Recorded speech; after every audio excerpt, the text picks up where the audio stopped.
غزل شماره 187 از غزلیات حافظ. دلا بسوز که سوز تو کارها بکند، دلا بسوز که سوز تو کارها بکند، نیاز نیم شبی دفع صد بلا بکند.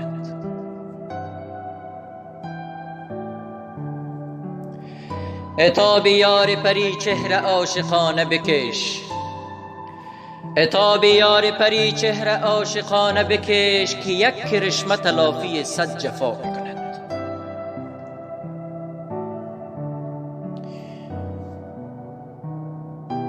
ز ملک تا ملکوتش حجاب بردارند، ز ملک تا ملکوتش حجاب بردارند، هر آن که خدمت جام جهان نما بکند.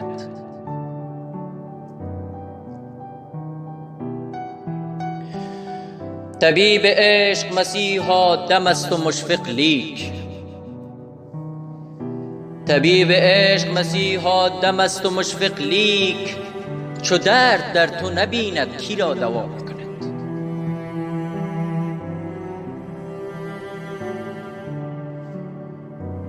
تو با خدای خود انداز کار و دل خوش دار، تو با خدای خود انداز کار و دل خوش دار، رحم اگر نکند مدعی خدا کند.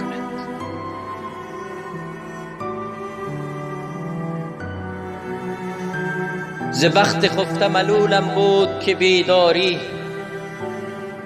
ز بخت خفته ملولم بود که بیداری، با وقت فاتحه صبح دعا بکند.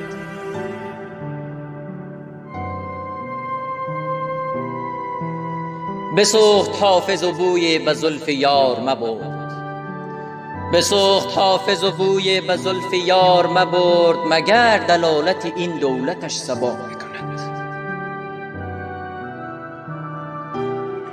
دکلمه توسط بنده مهدی حسنی.